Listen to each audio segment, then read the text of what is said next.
Welcome, everybody. It's time once again for the next chapter with Charlie Hedges as he explores turning the page on his life and yours. Hey, Charlie. Hey, Paul. It's good to be here with you at OC Talk Radio. Paul, today's subject is not a light one. In fact, it may be one of the most troubling subjects I have discussed on the show in more than 130 episodes. Today is about the very deep human pain and suffering, and, however, the potential learning that can result if one chooses to take that path. Although we may love learning about life and about our deepest inner selves, the path there is most often unpleasant.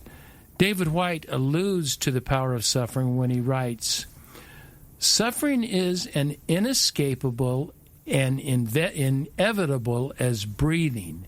If suffering is inescapable and inevitable, it might be asking us to see suffering as our constant and instructive companion. Suffering asks us not to look for an alternative path because there is no alternative path." Now, none of this eludes the pain and despair of suffering. It is not something we anticipate with glee. In fact, it sucks. Yet suffering is inescapable. We are asked not only to expect it and learn from it, but actually to embrace it as an unwanted, instructive companion. Now, my very special guest today, Dr. John Bash, is most accustomed to suffering as well as the deep learning that comes from it. As a successful minister and church planter, in John's resume I read, and this is really a great quote, "John's heart for leaders is a natural growth of a life spent watching God turn pain and tragedy into comfort and healing." What a brilliant statement. It's our path is one of a life spent watching God turn pain and tragedy into comfort and suffering, which was also the life of Christ, was one of suffering and pain and tragedy, which turned into comforting, healing, and salvation. Now, John was a church planter that spread churches from the East Coast to the West, with one in Chicago, and his unlikely story was always highlighted by what John calls two sides. He writes, "Often it is in the secret, vulnerable pain and assessment behind our stories that we find the deeper truth. Grace is more than a concept." John's story has given him a passion for those affected by abuse, addictions, tragedy, and pain. So with all of that wonderful introduction, let's bring on John and benefit enormously from his life and teachings. John, welcome to the show, my friend. I really look forward to our time together. Charlie, you know I always enjoy chatting and meandering with you and never know where it's going to go. Yeah, it was really funny. As we were talking before the show, I always talk to my guests before the show. You said, "Where is this going?" And I said, "I can't say." And he said, "What do you mean I can't say?" Well, first of all, I refuse to say what that may be. And second of all, I have no idea where it's going to go. The conversation is going to take us where it's going to go. Now, I have my narrative arc, I have my questions, but I allow the show to be very conversational, and that we take it where the show allows. And if I tried to tell you where the show is going to go, it would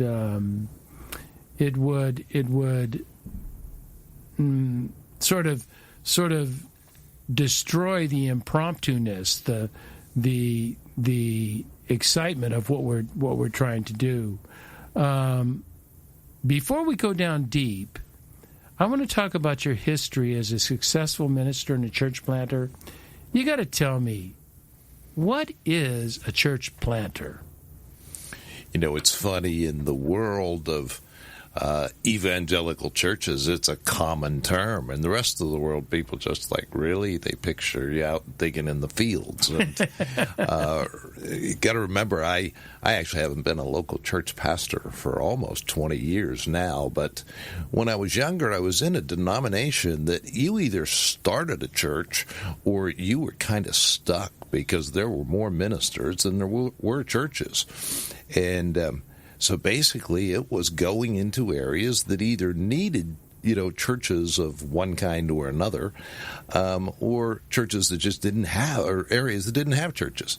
And you started from scratch. And I didn't really know how to do it. It happened spontaneously. I just was teaching, and there were a group of people that said we needed a church. So that was my beginning. And I did best when I didn't know what I was doing. Once I thought I knew what I was doing and took a few courses in church planting, it didn't work anymore. Boy, how true is that our educational system often becomes either a roadblock or a distraction. But you talked about, I want to know a little bit more about the nuts and bolts of it. You said you started teaching. Well, who'd you start teaching to? Were you on the street corner saying, come and visit me at my home? Or did you make relationships? What was the process all about? Charlie, it was strange. I moved to Chicago for my master's, to go to what I thought were the best professors in the country. I wasn't going to go by name. I was going to go by who had the best professors. And I ended up in Chicago, and they had this group that met in the Salvation Army, not Salvation Army sponsored, but they rented this place. It was just single people in Chicago who were Christians. And I went there, and it was fun. I was single, and I was a Christian, and they asked me, they figured out, this guy's getting a seminary degree, let him teach. And I taught one of the 7 classes, and it grew, and I ended up becoming a leader in that organization. And a lot of those people couldn't find a church in Chicago that really fit them. So that was the beginning. That's interesting. And we're really talking in this language, we're really talking church planting, like you said earlier, you alluded to earlier, is Protestant evangelicalism, because there is no church planting of an Episcopal church. You're going to go out and, the denomination will find the church for you. So this is really sort of evangelical or Protestantism. Is it not? In general, that's true. The mainline denominations as a whole are shrinking very rapidly. And so there's oftentimes more churches than there are people. So you see churches closing. And in a place like downtown Chicago, some of these beautiful churches were turning into beautiful condos. And I hated to see that happen. So in this case, I happen to be part of a Presbyterian denomination that was very conservative. And so they didn't have any churches like that. And I was going around, and it was easy for us to rent church buildings because existing congregations of major, like Stone Cathedral kind of places, would have 8 people on a Sunday morning. And this particular church, we ended up buying a Polish Orthodox cathedral where the people had kind of moved into the suburbs. And it was just amazing. It was formal a church as you can possibly imagine. It was like when I went to, this was 25 years ago, I went to London, and I went to an Anglican church in London. And it was a magnificent church, but like you said, there might have been 8 or 10 people. And with the Episcopal liturgy, they read their bulletins during the homily or the sermon, because that was not really part of the liturgy. They were there for the body and blood of Christ, for communion. They were not there to listen to some guy talk. Right. And it was really humorous that when the preacher got up to preach, they opened up their bulletins and started reading. It's just as if this is not it. But things have certainly changed, and do you think church planting is a discipline now in the United States? I know internationally it's huge, but in the United States, do you think church planting is still a strong option? I do think the whole church world is fascinating. In terms of what it actually is right now, there is a crisis, whether it's mainline churches or conservative evangelical churches. There's a crisis going on because of what you know as the nones, N-O-N-E-S. The major, fastest-growing portion of the population in a spiritual sense are those who don't identify with any church. And I don't think we know what that's going to mean for the culture, because we're in a generation now where many children, I don't know where you want to define the line, but a whole generation of children who did not grow up in the church. So they don't ask the question any longer, where do I go to church, at all. And the church doesn't know what to do with that yet. How do they reach people who really aren't even asking the question, should they go to church? They've kind of decided, it's not relevant for my life.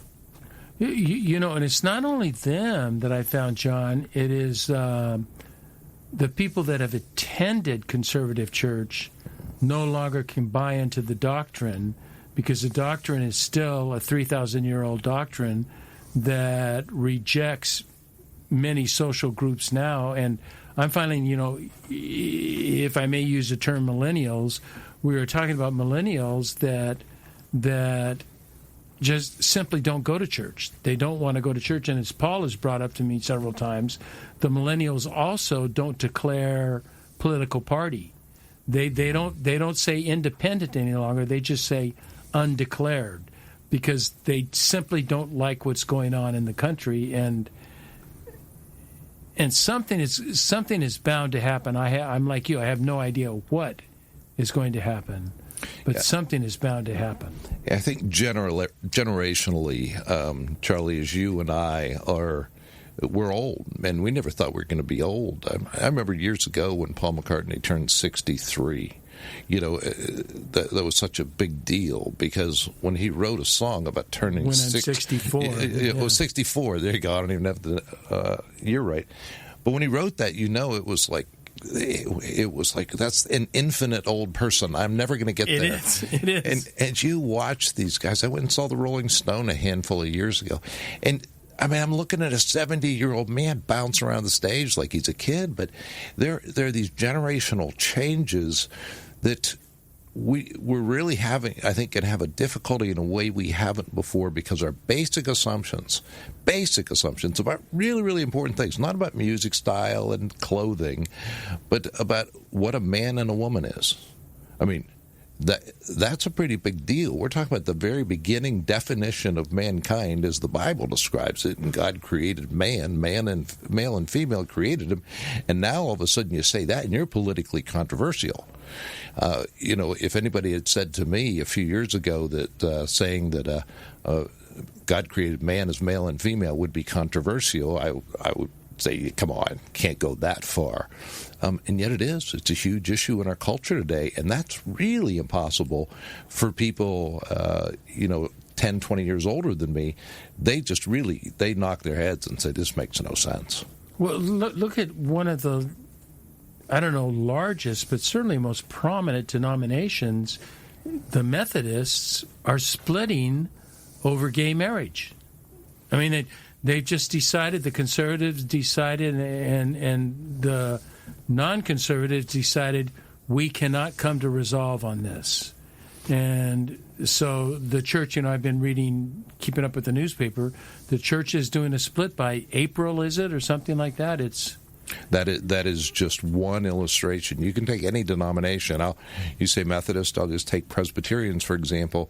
The average person thinks that Presbyterians are just one group. In fact, there's, at least 12 significant Presbyterian denominations, and you could define each of them by their attitude toward sexuality and Christian leadership relative to maleness and femaleness, and marriage relative to maleness and femaleness. And largely, they just keep splitting because one wants to say, well, we want women in leadership, but we don't think women should marry each other. And you could just divide all those denominations just by those issues. Isn't that funny, that gender issues, and I'm very familiar with gender issues, but this was the first time I have thought of marriage issues as being what is the role of the male and the female in marriage. And in the very conservative tradition, the male is supposed to be, I think misinterpreted Scripture, but the male is supposed to be the strong head of the family, and the woman is supposed to kowtow to that. But you don't believe that? No. Oh. God, if I did, my wife would kick my ass. That's why you're still married, Charlie. Pam would never put up with that, and she's more conservative than I am.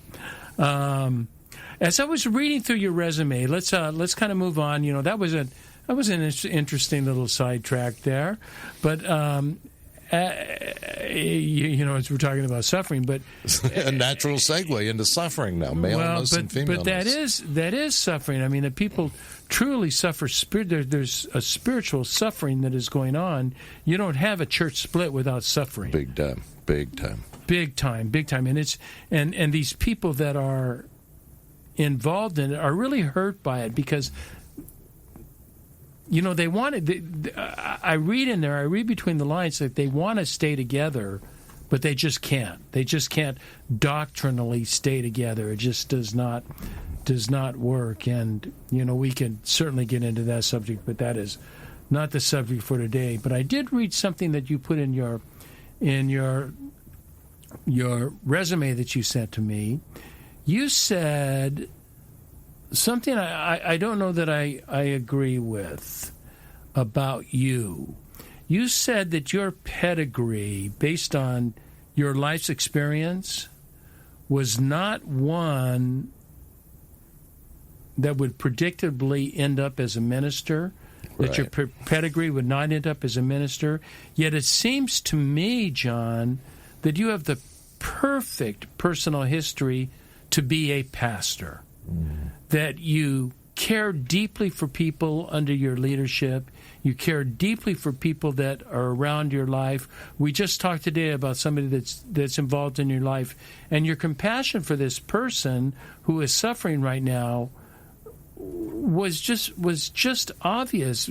So explain that to me. I mean, don't you think your pedigree is actually more of a pedigree inclined toward ministry and serving people and serving the needs of people than not?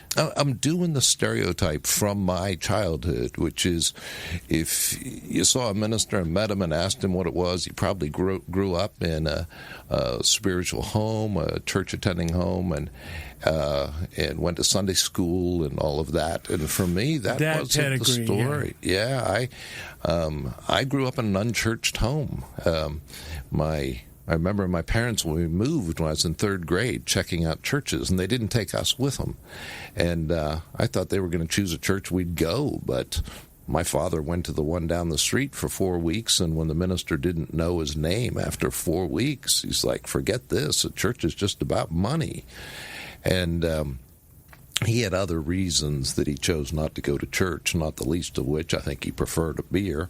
But if you look at that, and as well as look at the fact that my mother died when I was 3. I had a stepmother who was hostile to the faith. But you read that she seemed to be hostile toward you as well. Yes, that's true.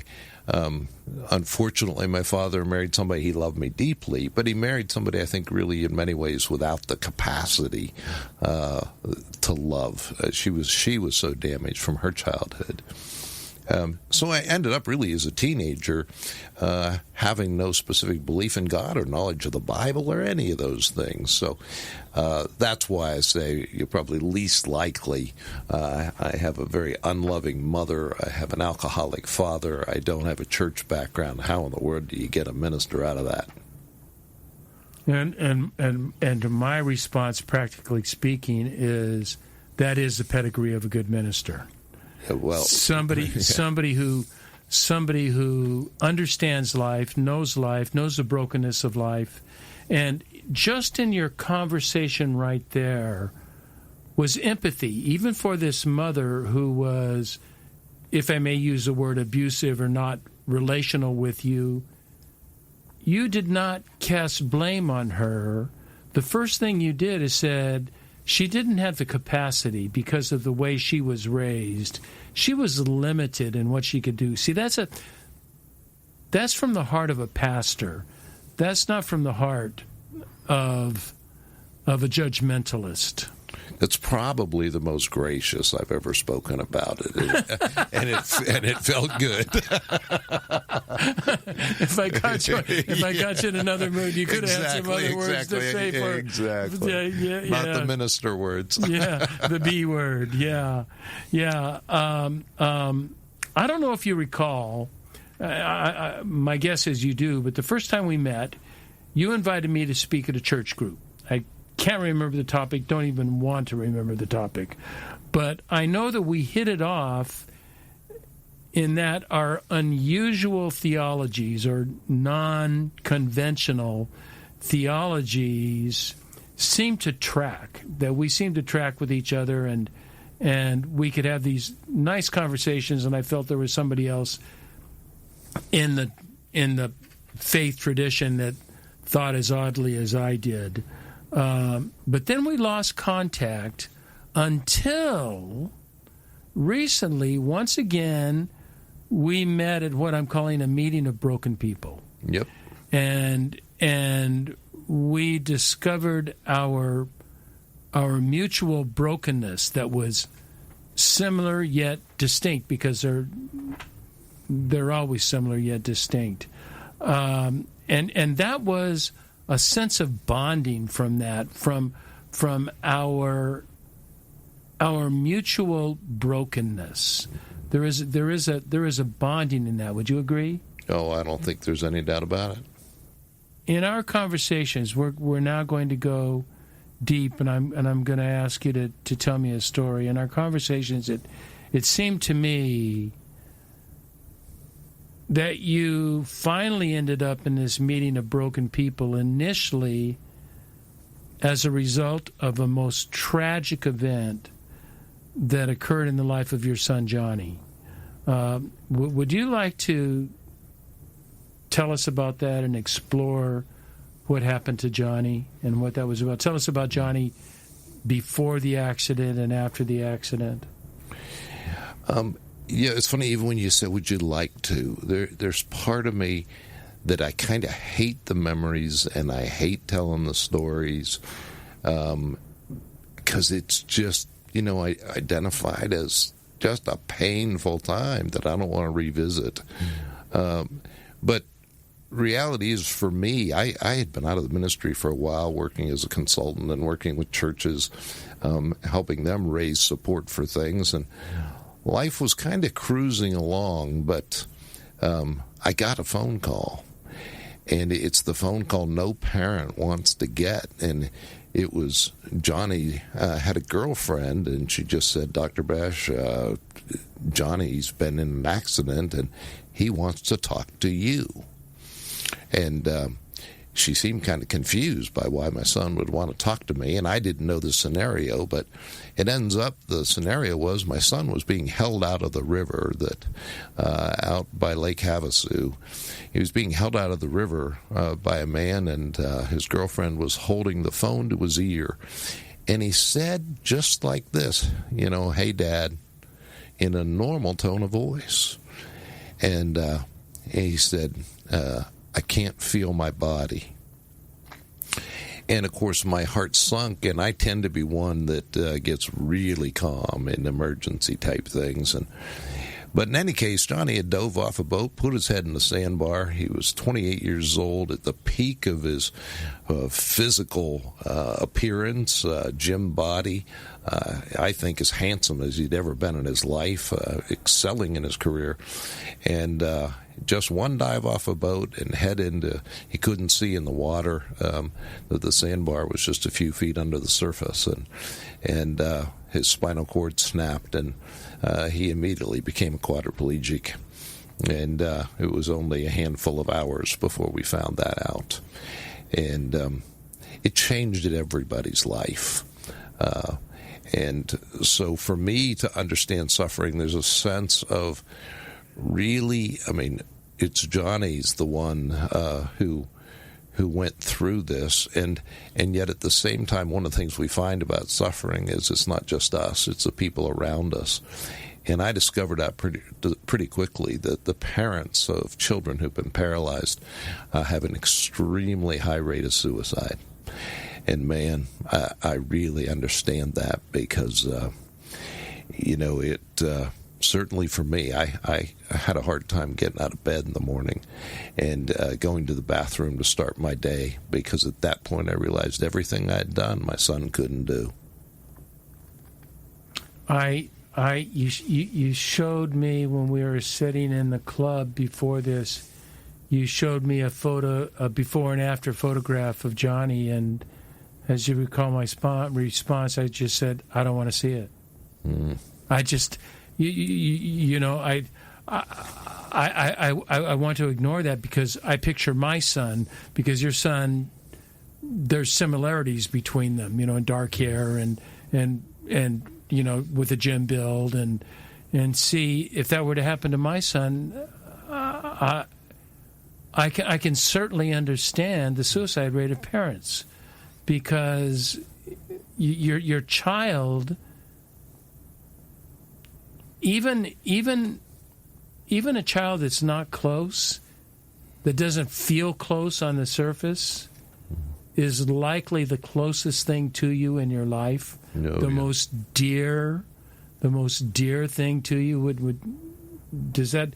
Am I correct in that? I'm making an assumption on that, John. No, there's no doubt. I even always said, just emotionally, there's a sense that my daughter and I were closer, but still there was a sense with my son that, it really was kind of an old style. He's my firstborn son. I mean, he's it, man. And I'll never forget the first moment of fatherhood I felt was when he was really basically just, his head was peeking out, and the doctor stuck a little needle in his head to get a blood.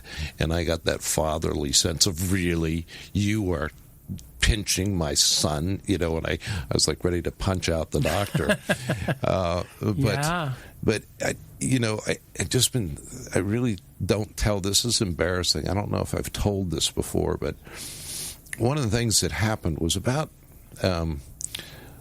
less than a year later, we were wondering how we were going to deal with this, because they told us the numbers of how expensive it would be for a quadriplegic to have a life. And it was way beyond anything my brain could comprehend. And they're like, yeah, for the rest of your life, there's going to be this amount of money on top of a regular person. And so anyway, we had a golf event, kind of a golf fundraiser. And I got somebody who had worked with me in doing big events and did a major event.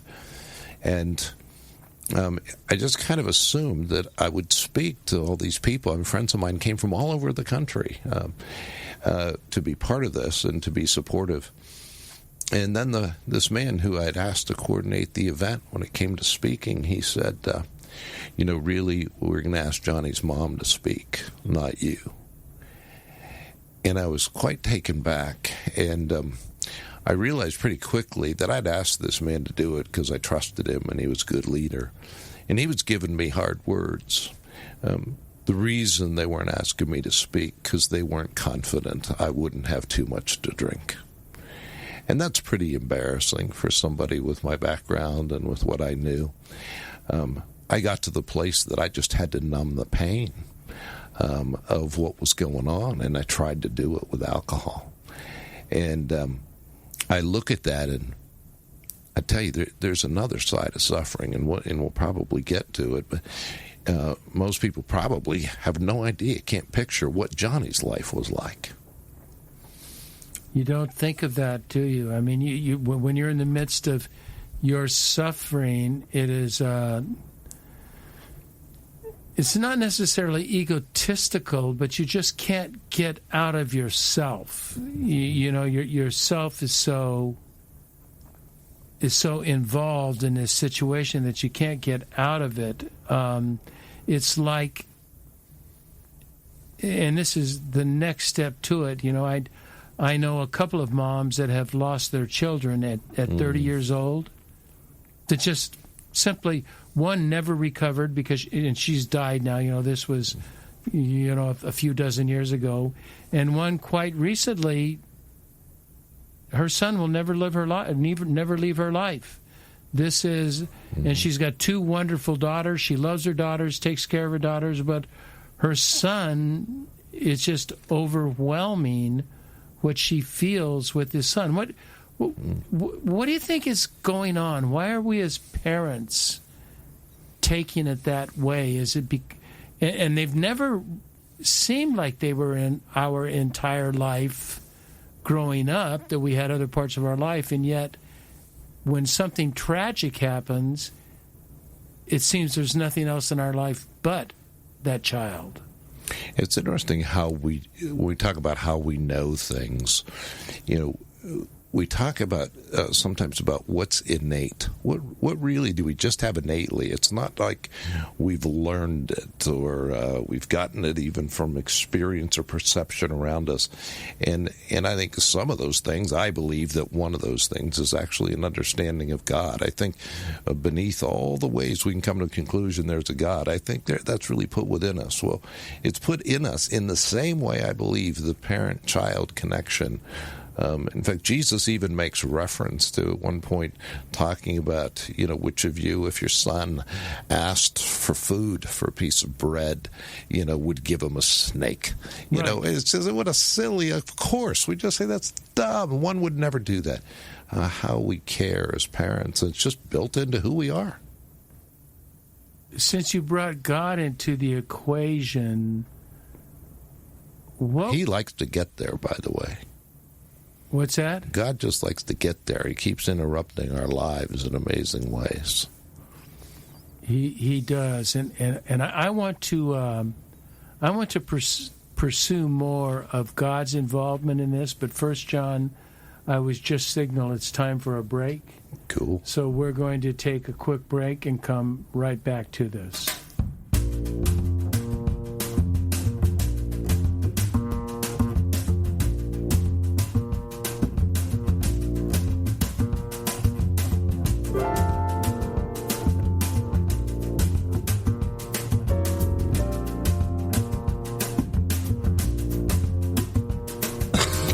Hi, this is Charlie Hedges, and you're listening to The Next Chapter with Charlie, and I'm here with Dr. John Bash, and we are talking about, which we haven't gotten to yet, but the lessons learned from suffering. But before we do that, we need to continue to understand suffering at a greater degree, and one of the things we ended off before the break was, and I wanted to ask, did you feel resentment toward God in this process? Charlie, I had a very active and conscious relationship with God since I was a teenager. And because of that, when this happened, I'm not one who acts like God was verbally speaking to me, but it was literally as if God said to me, you're not going to blame me for this one. And it really took a relief off the situation. It's like, yeah, I know enough to know that God's not going to take the hit for it.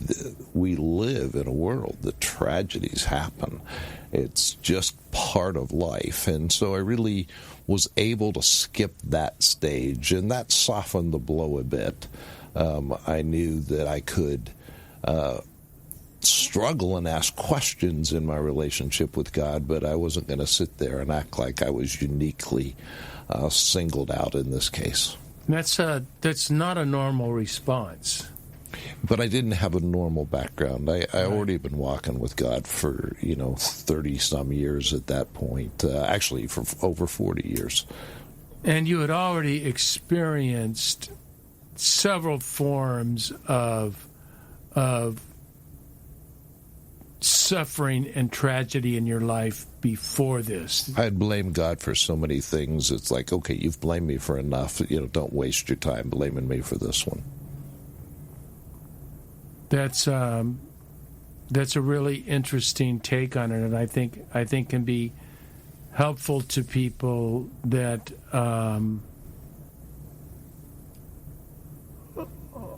God's involvement in this, and what degree is God involved or disinvolved or uninvolved? Does God allow? Does God promote? There's so many questions that have to come to your mind in this situation. It would be fun sometime just to delve into all of the will of God kind of issues. I think for me, I was in so much pain. I was just looking for really how do I get through the day, and how do I help my son in whatever way I could, and clearly trying to numb my own pain in the bottle didn't work. So I was, able to get to the place where it was very plain to me that that was no longer going to be an option for me, and that a full acceptance, not just of Johnny's accident, but of other things that had gone on in my life. That it really was another chapter. It wasn't just that the part of Johnny's story we haven't told is the life that he ended up having. It wasn't just he was going to be a miracle in the life post-paralysis, but that there were some things to be done and changed in a soft use of the term miracle. There were some miracles to happen in my life as well. Yeah, what about Johnny? How did he respond? And in general, in this situation, was he angry? Was he? What were the kinds of emotions that he experienced? I can't imagine. Yeah, he's a great contrast. He did it right, I did it wrong, right? I'm the dad, I do it wrong. I'm the one with the theology degrees and the supposed answers. He's the kid out there, building houses and doing mortgages, and yet it took him a week, in my opinion, to figure it out. I should define, I guess, a little bit. When I talk about quadriplegic, I had no idea what's a quadriplegic, what's a paraplegic. You don't understand categories of paralysis until you face it. And basically what it was he was a C6 fracture. And what that means is that basically he has no use of his body below his breasts and movement of his arms just down to his wrists. And so here he was, I'm thinking, so he's basically going to be a vegetable in a bed for the rest of his life. But for him, as he discovered, he's like, oh, so this is the body I've been given. I have these additional physical and financial challenges now in life. Let's get going. And I was watching it. I couldn't quite fathom. I'd see him making decisions that just blew me away. His friends showed up. I call it like Harrier jets taking off from the ground. I've always been proud of my friends, and Johnny's seen throughout my life my friends and how proud I was of them. And he's kind of like, Dad, I have some friends too. I learned how to make friends. Check out mine. And they came in and they transformed our house in the things that need to be done to accommodate him. His cars were sold. New cars were bought. And he, in a very short period of time, after 5 months in the hospital, he got up and he got a wheelchair that was custom designed basically for paraplegic, even though he's a quadriplegic. And he runs around and he started 3 businesses. He's an amazing designer, builder of homes and Airbnbs. Just an amazing guy. Well, it took me a year and a half of drinking too much to figure out that I didn't just need to numb the pain. If I would accept what had happened the way Johnny did, I might be able to get on with life.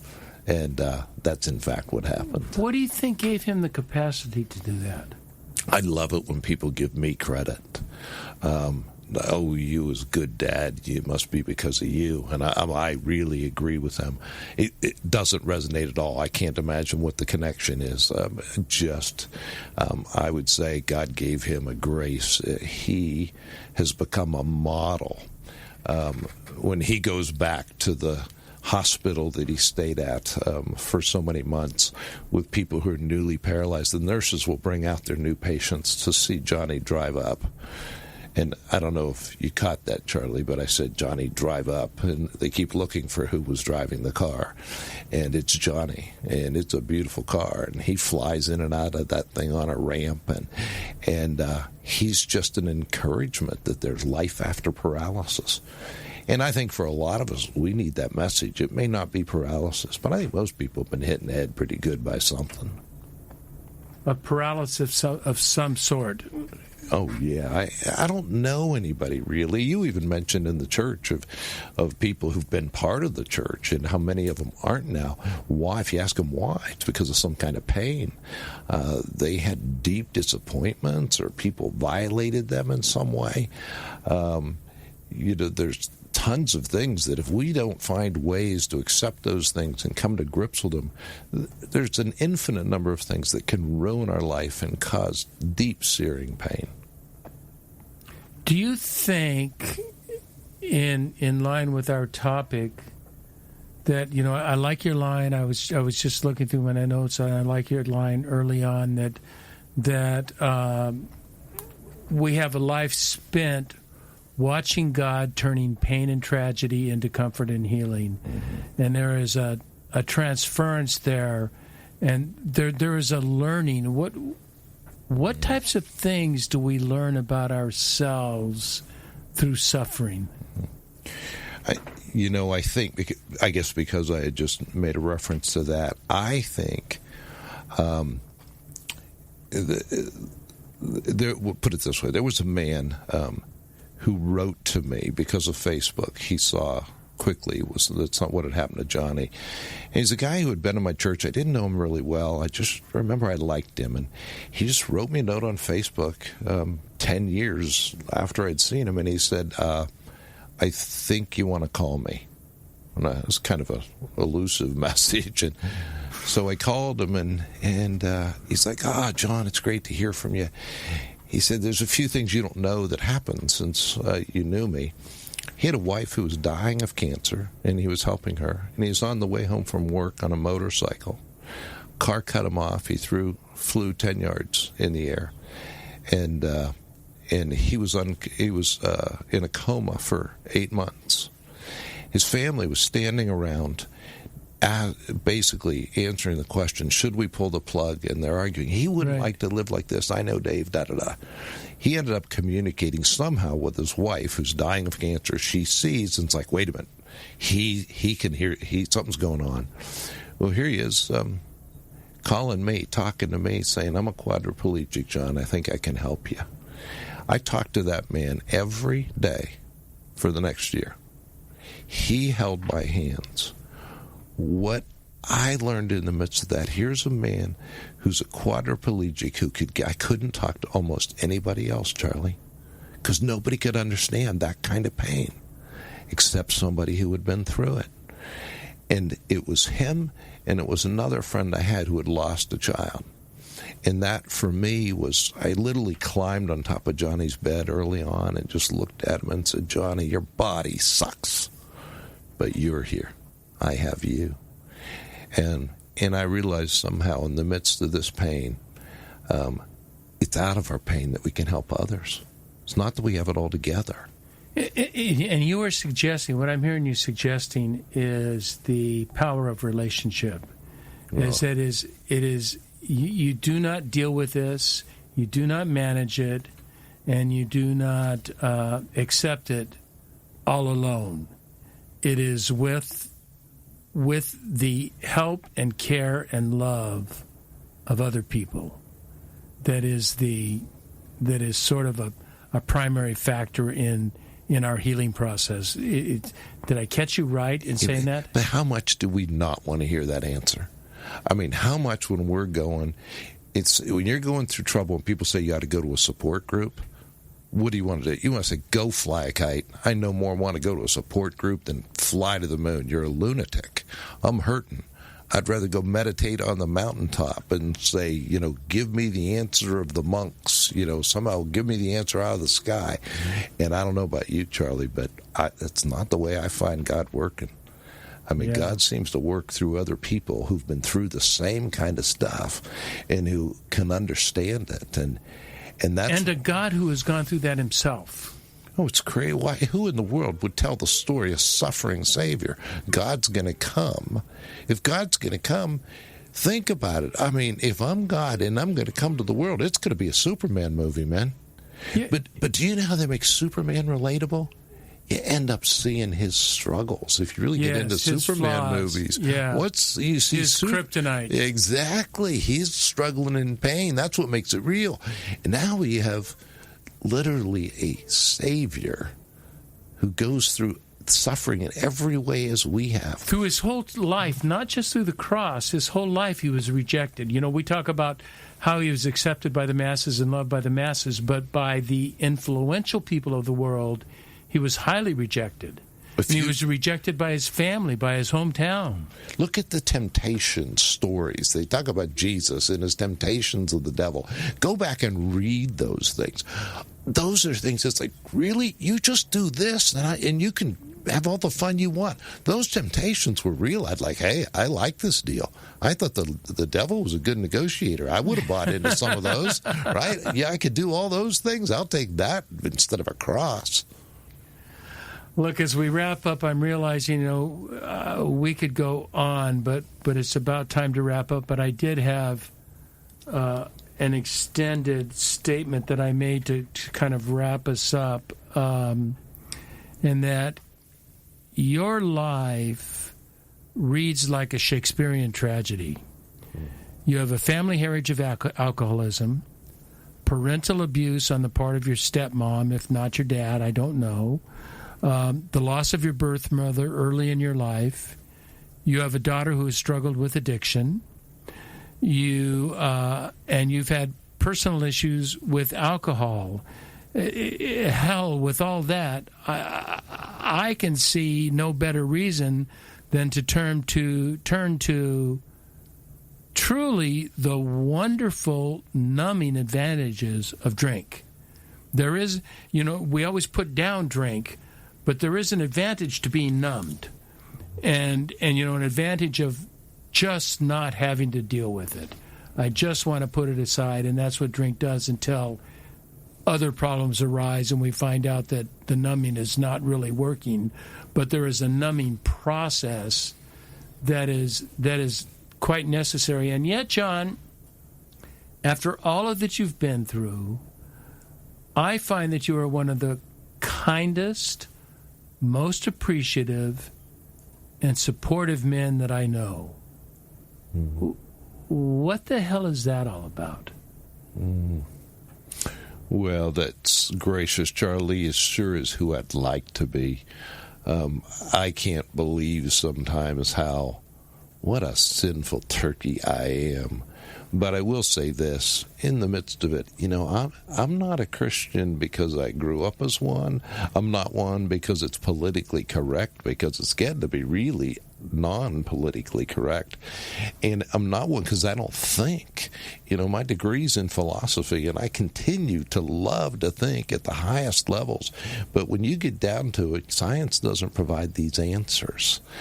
It just explains what God created. I have a Savior, and Jesus in my life is real in the hard stuff, and has loved me when I felt so unlovable, and I need that daily. That wasn't something that just happened to me as a teenager. Every day I need to say, I'm making the decision to take his view on things. And he said, in this world you will have tribulation, but I have overcome the world. It's a kind of cool way to start a day. And that's a kind of cool way to end our time together. That's a wonderful statement. I hope our listeners are not just caught in the deeply tragic events of your life, but the hope and the recovery, the compassion, the love, the support for others that you have gained as a result of this suffering and that it is encouragement to all of us. I want to thank you.